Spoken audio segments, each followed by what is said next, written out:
बातमीकडे दोन्ही राष्ट्रवादींचं विलीनीकरण जवळपास झाल्याच जमाय. शरद पवार हे अजित पवारांसह मवियात कधीही येतील. संजय राऊतांनी हे मोठं वक्तव्य केलंय.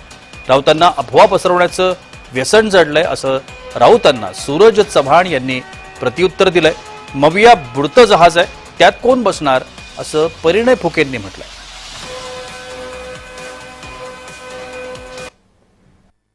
शरद पवार हे आमच्या बरोबर आहेत. त्यांचा पक्ष महाविकास आघाडीत आहे. अजित पवार ही महायुतीमध्ये आहेत.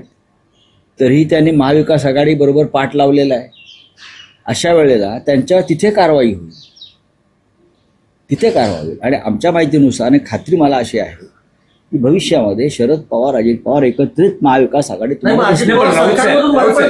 त्यांना पडावं लागेल. एका दगडावर दोन पाय कसे ठेवणार, दोन दगडावरती पाय कसे ठेवणार. त्यांना काहीतरी एक सोडावं लागेल ना, किंवा काहीतरी एक स्वीकारावं लागेल. हा निर्णय स्थानिक पातळीवरच्या राजकीय परिस्थितीनुसार झालेला निर्णय आहे.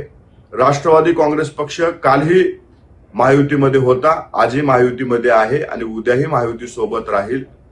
संजय राऊत साहेब अफवा पसरवणं त्यांचं व्यसन आहे आणि त्या व्यसनाच्या अधीन राहून त्यांनी केलेलं वक्तव्य. राष्ट्रवादी काँग्रेस पक्ष हा महायुती सोबत आहे आणि महायुती सोबत राहील. पवार साहेब फार प्रगल्भ नेते आहेत. त्यांना महाराष्ट्राचं अनेक वर्षापासून त्यांना पूर्ण अभ्यास आहे आणि मला वाटत नाही की शरद पवार साहेबांसारखा नेता डुबत्या जहाजात बसणार. कारण महाविकास आघाडी आणि शिवसेना म्हणजे उभाटा हे डुबतं जहाज आहे.